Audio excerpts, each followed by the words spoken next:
تو حضرت فاروق اعظم رضی اللہ تعالیٰ عنہ نے کہا کہ باپ کا یہ حق ہے، ماں باپ کا یہ حق ہے کہ اولاد اس کا کہنا مانے، لہذا تیرا ابا جو کہتا ہے یہ ماننا چاہیے۔ تو یہ حق لفظ آیا تو اس لڑکے نے یہ کہا کہ حضرت کیا باپ کا ہی اولاد پر حق ہوتا ہے یا اولاد کے بھی باپ پر کچھ حق ہیں؟ تو حضرت عمر نے کہا کہ نہیں، دونوں طرف حق ہے، جیسے باپ کا اولاد پر حق ہے، اولاد کے باپ پر بھی حق ہے۔ تو اس لڑکے نے کہا کہ حضرت میں یہ جاننا چاہتا ہوں کہ اولاد کے کیا حق ہیں باپ پر؟ تو حضرت عمر نے فرمایا کہ اولاد کے 3 حق ہیں باپ پر۔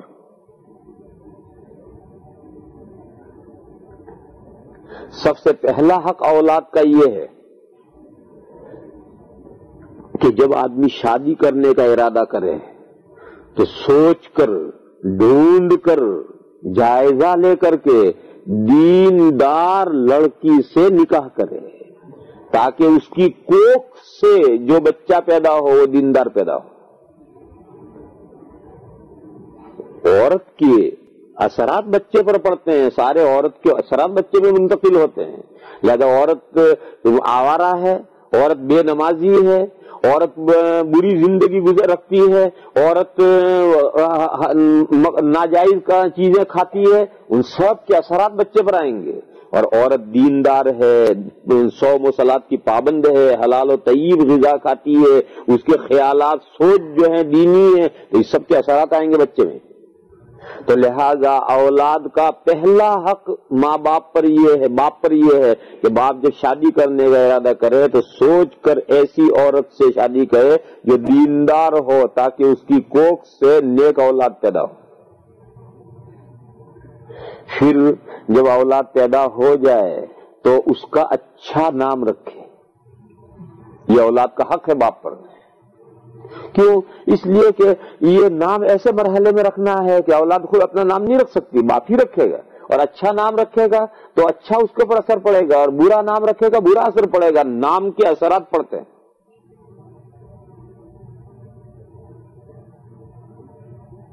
نام کے اثرات کیسے پڑتے ہیں؟ الفاظ کے اثرات پڑتے ہیں۔ آپ اپنے ایک بیٹے کو، آپ تجربہ کیجئے، آپ ایک بیٹے کو جو تھوڑا بہت سمجھنے لگا ہے، 4 سال کا ہو جائے، 4 سال 5 سال کا ہو جائے، اب اس کا نام رکھ دو ڈایو، پویرا بہت ڈایو چھائی یہاں، میرا بیٹا بہت عقل مند ہے یہاں۔ اب ہر مرتبہ اسے کہو تم ڈایو ڈایو کرو، کہو کوئی بھی موقع ہے تو لفظ ڈایو استعمال کرو، عقل مند عقل مند عقل مند، اس میں عقل پیدا ہو جائے گی۔ اور اس کا نام رکھو گانڈو، ارے گانڈا آئی آؤ، وہ بے وقوف، یہاں ہر بات میں تم اسے بے وقوف کو بے وقوف کو بے وقوف، سال بھر ہوتے ہوتے بے وقوف نہیں ہوگا تب بھی بے وقوف بن جائے گا۔ کر لو تجربہ، جس کو تجربہ کرنا ہو کر لے، جس کو تجربہ کرنا ہو کر لو، گانڈو گانڈو بے وقوف بے وقوف بے وقوف بے وقوف بے وقوف بے وقوف ہو جائے گا۔ اور بھلا بھلا بھلا، شریف شریف، سمجھدار سمجھدار سمجھدار، عقل مند کہتے کہتے اس میں عقل آ جائے گی۔ تو الفاظ کا اثر پڑتا ہے، جو الفاظ آدمی بار بار سنتا ہے اس الفاظ کا اثر پڑتا ہے۔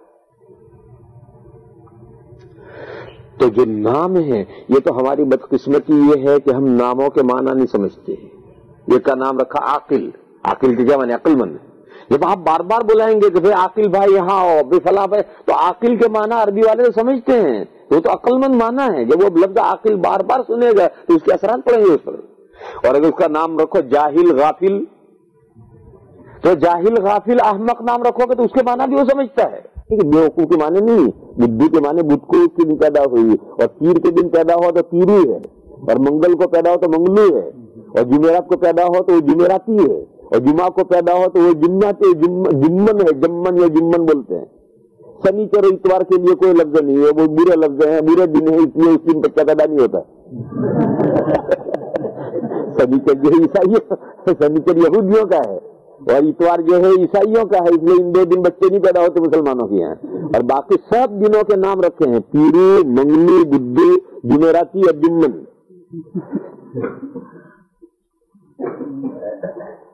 لا الہ الا اللہ۔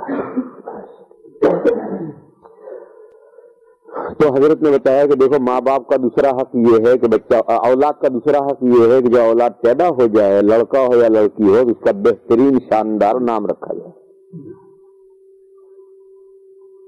تیسرا حق حضرت نے فرمایا کہ تیسرا حق یہ ہے کہ جب بچہ تعلیم کے قابل ہو جائے تو باپ اولاد کا باپ پر یہ حق ہے کہ اس کو دینی تعلیم دے اور دینی تربیت کرے۔ یہ تین حق ہیں اولاد کے۔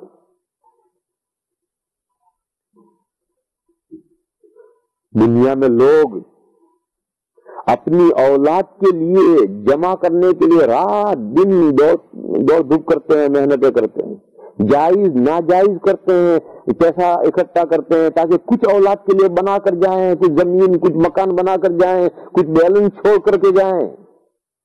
حدیث شریف نے کیا کہا ہے؟ حدیث شریف نے کہا ہے ما نحل والد ولدا خیر من ادب حسن۔ کسی باپ نے اپنی اولاد کو اچھی تربیت سے بہتر کوئی گفٹ کبھی نہیں دی۔ اولاد کے لیے بہترین گفٹ ہے وہ اچھی تربیت ہے۔ اس اچھی تربیت پر جتنا خرچ ہو خرچ کرو، یہی اولاد کے لیے بہترین گفٹ ہے۔ ورنہ تمہارا دیا ہوا مال اولاد کے پاس بھی 4 دن بھی نہیں رہنا ہے، وہ تو چند دن میں اڑا دے گا۔ میرے بھائیو یہ مسئلہ سمجھو، اس ملک کے احوال جو ہیں وہ بہت خطرناک احوال ہیں۔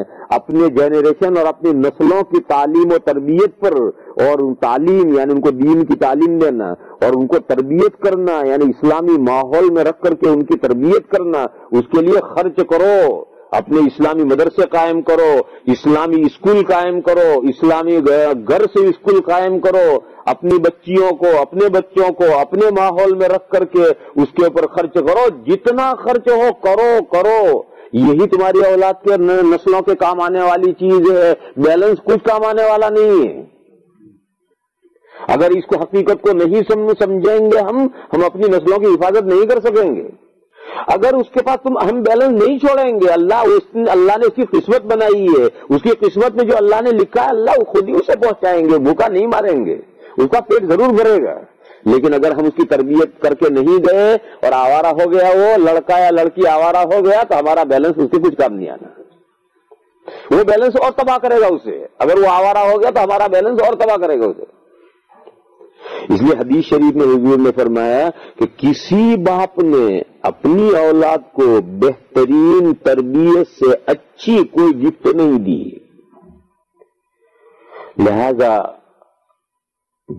دینی تربیت کرنا، دین کی تعلیم دینا، دین کی تربیت کرنا، یہ اولاد کا باپ پر حق ہے۔ یہ حضرت نے 3 حق بتائے۔ دیکھو یہ 3 حق ہیں، اس 3 کے حق کے بدلے میں 3 حق ہیں: باپ کی تعظیم، باپ کی اطاعت فرمان برداری اور باپ کی خدمت۔ یہ 3 حق ہیں، 3 کے بدلے میں 3 ہیں، 3 برابر سرابر حقوق ہیں۔ یہ نہیں کہ کم و بیشی، ادھر سے 3 حق ادھر ہیں تو ادھر سے 3 حق ادھر ہیں۔ اس لڑکے نے کہا کہ حضرت میری کہانی سنیے، یہ ابا بیٹھے ان سے پوچھئے، انہوں نے ایک ایسی عورت سے شادی کی تھی جو بدنام زمانہ تھی۔ میری امی کو اس کے بارے میں اچھا خیال لوگوں میں نہیں تھا، بدنام سمجھی جاتی تھی، ایسی عورت سے تو انہوں نے شادی کی تھی۔ پہلا حق تو اولاد کا مارا۔ پھر جب میں پیدا ہوا تو میرا نام رکھا ہے انہوں نے جول عربی میں کہتے ہیں گوبریلے کو۔ گوبریلا ایک کیڑا ہوتا ہے جو بیل بھینس کا گوبر ہوتا ہے، برسات میں اس گوبر میں کیڑا پیدا ہوتا ہے جو سوراخ کر کے گوبر تو اندر لے جاتا ہے اور مٹی باہر لاتا ہے، اس کو اردو میں کہتے ہیں گوبریلا، گجراتی میں معلوم نہیں کیا کہتے ہیں۔ تو عربی جول کے معنی ہی یہ گوبریلا کا میرا نام جول رکھا، گوبریلا۔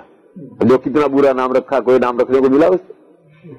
اور اس نے کہا کہ آج میری عمر 19 سال کی ہے، میں دین کا ایک حرف نہیں جانتا ہوں۔ تو 3 حق مارے، شادی کی تو اولاد کے حق کا لحاظ نہیں کیا، پیدا ہوا بیٹا تو نام رکھتے ہو تو اچھا نام نہیں رکھا، اور اتنی بڑی عمر ہو گئی اور دین کی نہ تعلیم دی نہ تربیت دی۔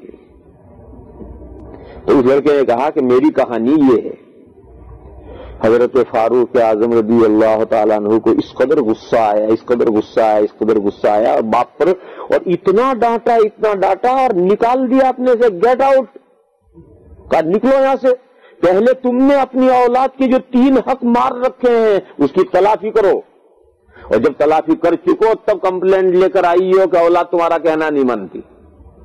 جب تک تم اپنے حقوق نہیں ادا کرو گے تمہیں کمپلینٹ کرنے کا کوئی حق نہیں پہنچتا۔ نکال دیا اپنے سے، جاؤ جو تم نے 3 حق مارے ہیں پہلے اس کی تلافی کرو، اور جب تک اس کی تلافی نہ کر لو میرے یہاں کمپلینٹ لے کے مت آئیو۔ یہ واقعہ ہے، روایت میں، حدیث میں حدیث ہے۔ اس واقعے میں آپ اپنی معاشرے کی تصویر دیکھیں، اپنے معاشرے کی تصویر دیکھیں کہ کتنے ماں باپ ہیں جنہوں نے اولاد کے یہ 3 حق ادا کر رکھے ہیں، اور میں گارنٹی دینے کے لیے تیار ہوں اگر ماں باپ اولاد کے یہ 3 حق ادا کریں تو اولاد ایسی نالائق اور ناہنجار ہو ہی نہیں سکتی جو ماں باپ کے وہ 3 حق ادا نہ کرے۔ تعظیم، اطاعت اور خدمت، یہ جو ماں باپ کے 3 حق ہیں یہ 3 حق ادا نہ کرے ممکن نہیں۔